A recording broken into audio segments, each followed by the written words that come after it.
भीष्म पितामह की, सब एक आधा बाण लेके मरे, सब एक आधा गदा खा के तलवार से कट के मर गए। और भीष्म पितामह इतने तीर घुसे कि तीरों की शैया बन गई। पूरी रात कराते रहे और ये सोचते रहे कि मैं गंगा पुत्र, मेरी मां स्वयं गंगा, मां ही सबसे ज्यादा बच्चे के कर्म काटती है। मां काट सकती है कर्म, कैसे? बच्चे ने 100 रुपए का नोट चोरी कर लिया पापा के पर्स से। अब पापा आया, उसने देखा 100 रुपए कहां गया, बच्चे पे शक गया। अब लाया डंडा, तो मां क्या कहती है, अरे मैंने तुम्हारे बटुए से 100 रुपए निकाल लिए थे। मां ने बच्चे के कर्म काट दिए। अब मार नहीं पड़ेगी। मां ऐसी होती है, बाप से बचाती है पिटने से, इसीलिए मां सबको अच्छी लगती है। और बाप के सामने 2 मिनट नहीं बैठ पाओगे। बाप अंदर, बेटा बाहर, बाप बाहर, बेटा अंदर, ऐसा भी चलता है कई जगह। तो मां ही है वो जो बच्चे के कर्म कुछ काट सकती है। तो गंगा मां ने अपने बेटे के कर्म काटे कि नहीं काटे, अभी लग जाएगा पता। अब शैया पे लेटे हैं और 100 जन्म पीछे देख रहे हैं कि मैंने ऐसा कोई काम किया ही नहीं जिसका फल मुझे इतना खतरनाक, इतना दर्दनाक मिले। 100 जन्म तक देख डाले दिव्य दृष्टि से। हार के कृष्ण जी को बुलाया, इधर आओ महाराज, आपकी दुनिया का ये कानून है कि जो करोगे सो भरोगे। अरे भाई, मैंने ऐसा कौन सा कर्म कर दिया जिसका मुझे ये दर्दनाक फल मिल रहा है? तो कृष्ण जी ने जान लिया कि इसने 100 जन्म देख लिए। तब उन्होंने क्या बोला कि 101वां जन्म देखिए। जब 101वां जन्म देखा तो क्या देखा कि राजा बनके रथ में बैठा है और सारथी घोड़े को लेके जा रहा है। घोड़ा एकदम रुक गया। भीष्म पितामह ने सोचा घोड़ा क्यों रुक गया, भाई क्या हो गया? जब सामने देखा तो सांप उतरे, अपनी तलवार से सांप को उठा के सड़क के किनारे फेंक दिया और चले गए। इतनी बात उनको दृष्टि में दिखाई दे रही है। अब पूछ रहे कृष्ण जी से, महाराज मैंने तो सांप को मारा भी नहीं, मैंने तो उसकी हत्या की नहीं, फिर मुझे ये पाप क्यों लगा, फिर मुझे ये दुख क्यों आया? तब उसको और दिव्य दृष्टि दी गई, क्योंकि उसके जाने के बाद जो वहां हुआ वो भी दिखा दिया गया। क्या देखा उसने? उसने देखा कि जब मैंने सांप को किनारे फेंका तो वो कटीली झाड़ियों में जाके गिरा और इतने कांटे चुभे, जैसे जैसे वो छूटने के लिए जोर लगाए कांटे और धंसते जाए। उस पाप का फल जो अनजाने में भी हुआ है भुगतना पड़ा, और वो भी उसने भुगता जो स्वयं गंगा मां का पुत्र था। जब अपने कर्म बेटे के नहीं काट पाई, वो भी 101 जन्म पुराने, तो तुम्हें क्या लगता है तुम जाके मार के छलांग बाहर निकल के आ जाओगे, तुम्हारे कर्म कट जाएंगे? इस गलतफहमी से निकल जाओ और कर्मों पे ध्यान दो कि मेरी वजह से किसी को कोई कष्ट तो नहीं हो रहा। अगर तुम्हारी वजह से किसी को शारीरिक या मानसिक कष्ट हो रहा है, मानसिक भी बहुत बड़ा कष्ट होता है। जितनी सांस बैठी है अच्छी तरह सुन लो। भले तुम बहू को एक झापड़ ना मारो, भले तुम बहू को कभी लाठी डंडा ना मारो, अगर तुमने बहू को ताने मारने भी शुरू कर दिए तो बहू को मानसिक कष्ट होगा। 24 घंटे वो यही सोचती रहेगी कि मेरी सास ने ये क्या बोल दिया, मेरी सास ने मुझे इतना कष्ट दे दिया, और अंदर से बददुआएं निकलती रहेंगी, निकलती रहेंगी, निकलती रहेंगी, अति हो जाएगी और तुम्हारा घड़ा फूट जाएगा। फिर क्या होगा? फिर पता लगेगा सासू माँ को कैंसर है। अब सासू माँ की जान पे बनाई, अब भाग रही है डॉक्टरों के पास, मुझे कोई बचा ले, मुझे थोड़ा सुख मिल जाए। बहू को सुख दिया था क्या? बहू को सुख दिया कभी? और कुछ बहुएं भी ऐसी हैं जो सास का जीना हराम करके बैठी है। आते ही माँ बेटे को अलग करने में लग जाती है। अलग रहना है, अलग रहना है। क्या बीतेगी उस माँ के दिल पे? तुम्हारा भी कल को बेटा होगा, और जब तुम्हारी बहू आके तुम्हें लात मारेगी तब तुम्हें समझ में आएगा कि तुम क्या कर रही हो। छोटा सा जीवन है, छोटा सा। लानत उन लोगों पे जो इतना सा जीवन भी प्यार से नहीं बिता सकते। लानत है उन लोगों पे। छोटा सा जीवन है, पल का नहीं पता कि कब किसको हार्ट अटैक आ जाए, कब किसका अंतिम संस्कार हो जाए, उसके बाद याद करके रोते रहोगे। तो सबसे पहले कर्म सुधारो। अगर तुमने कर्म सुधार लिए, लोग कहते हैं बाबा जी मैं बहुत दुखी हूं। हर आदमी यही आके कहता है बाबा जी मैं बहुत दुखी हूं। अरे भाई, पहली बात तो ये समझ ले, इस दुनिया में कोई सुखी है ही नहीं। तू कहां से दुखी आ गया? और तू दुखी क्यों है? तुझे यही नहीं पता कि दुख आते कहां से हैं। दुख आते हैं तुम्हारे कर्मों से। अगर तुम्हारे कर्म गंदे हैं, गड़बड़ झाला है, तो ऐसे ऐसे दुख आएंगे कि समेटने मुश्किल हो जाएंगे। बाबा बाबा कुछ ना कर पाएगा। इस गलत फहमी में मत रहना कि बाबा जी सिर पे हाथ रख दो कष्ट कट जाएंगे। बाबा खुद बेचारा घर के कष्टों से हार मान के बाबा बना बैठा है। अपनी घरवाली ने दुखी कर दिया तो बाबा बने बैठे हैं लोग। तुम्हें तुम्हारी घरवाली से सुख कहां से दिलवा देंगे? पहले तो इस गलत फहमी से निकल जाना। बाबा तुम्हें क्या बताएगा? बाबा तुम्हें सुखी होने का रास्ता बताएगा। रास्ते पे चलना तुम्ही ने है, और सुखी होने का रास्ता केवल एक है। सामने दीवार है, तुम्हारे हाथ में गेंद है।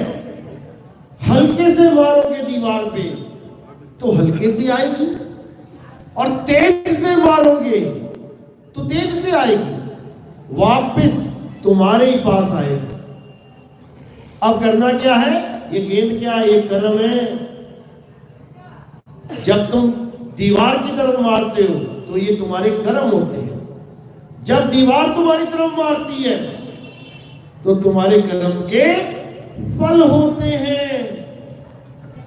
अब अगर तुमने तेज मारी, यानी कुछ गड़बड़ किया, तो उसका फल बड़ा खतरनाक वाला आएगा, संभालना मुश्किल हो जाएगा। और अगर तुमने हल्के से मारी है तो इतने प्यार से आएगी कि तुम उसको संभाल लोगे। यानी जितने भी कर्म तुम दूसरों को कष्ट देने के लिए कर रहे हो, वो तुम गेंद फेंक रहे हो दीवार की तरफ, और वही गेंद जब दीवार तुम्हारी तरफ फेंकेगी तब तुम संभाल नहीं पाओगे। इसलिए सुखी होने का एक ही मंत्र है, दूसरों को सुख देना शुरू कर दो। क्योंकि जो तुम दीवार पे फेंकोगे वही आएगा वापस। तुम कहोगे ओए तो तुम्हारे पास भी आएगा ओए। तुम कहोगे जी तो तुम्हारे पास भी आएगा जी। बिल्कुल सिंपल फॉर्मूला है। जो करोगे सो भरोगे। इसमें बाबा बाबा कुछ ना कर सके, ये तो तुम्हारे हाथ में बॉल है। तो गुरु क्या करता है? सबसे पहले आके तुम्हारे जीवन में ये बुरे कर्मों पे लगाम लगाता है। बेटा अंडा मत खाना, बेटा मुर्गी मत मार देना, बेटा जीव हत्या नहीं करनी है, बेटा बकरे नहीं खाने हैं। सबसे पहले पाप पे बैन लगा दिया। अब क्या बोलेंगे?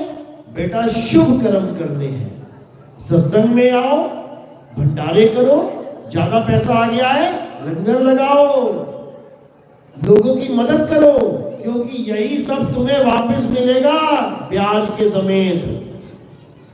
और कौन नहीं चाहता, कौन नहीं चाहता कि मुसीबत में उसकी मदद कोई ना करे? सब चाहते हैं। तुम कितनी करते हो भाई? तुम कितनी करते हो? जिस दिन तुम करने लग जाओगे, लोग तुम्हारी करने लग जाएंगे। याद रखना इस बात को। तो कहते हैं जो ही सतनाम हृदय धरिया और भयो पाप का नाश, जैसे चिंगारी अग्नि की पड़ी पुरानी घास। जो ही सतनाम हृदय धरिया, जैसे तुमने गुरु धारण कर लिया, उसने सतनाम तुम्हें लखा दिया, अब तुम्हारे कर्म पुरानी घास की तरह जल जाएंगे। क्योंकि बड़े बड़े ऋषि मुनि अपने कर्म नहीं काट पाए। बड़े बड़े ऋषि मुनि छोड़ो, बड़े बड़े भगवान अपने कर्म नहीं काट पाए। राम जी को 14 साल का वनवास हुआ, अपनी स्त्री के लिए वन वन रोते हुए भटकते रहे। क्यों? पता है क्यों? क्या कारण था? लोग कहेंगे लीला थी। लीला नहीं थी, कर्म भोग थे। कौन सा ऐसा कर्म किया था जो अपनी बीवी के लिए 14 साल भटकना पड़ा? कौन सा कर्म था? नारद मुनि को भी भटकाया, उसको रुलाया, उसको तड़पाया एक स्त्री के लिए। नारद मुनि, जानते हो नारद मुनि को? नारायण नारायण, सबसे बड़ा भगत विष्णु जी का। एक दिन विष्णु जी के लोक में गया, वहां पे लक्ष्मी पैर दबा रही थी। पता नहीं क्या दिमाग में आया, बोल पड़ा एकदम, महाराज प्रभु आप भी माया से बच नहीं पाए। माया पैर दबा रही है ना, यानी आप भी स्त्री से बच नहीं पाए। अब विष्णु जी ने टेढ़ा होकर देखा कि ये क्या बोल रहा है। अब मन में घमंड आ रहा है कि देखो मेरे पास कोई स्त्री नहीं है, मैं तो माया से बच गया। अब लगा बातें करने वहां पे, महाराज मैं बचाऊं, देख लो आप भी फंस गए, प्रभु फंस गए और भगत बचा हुआ है। तो विष्णु जी कहते बिल्कुल सही बात है, जाओ अपने धाम को जाओ। जब अपने धाम को जाने लगा तो रास्ते में क्या देखता है? एक बड़ा सुंदर महल। अब सोच में पड़ा कि हजारों बार यहां से वहां जाता था, आज तक ये ऐसा महल नहीं देखा मैंने, इतना दिव्य, इतना सुंदर।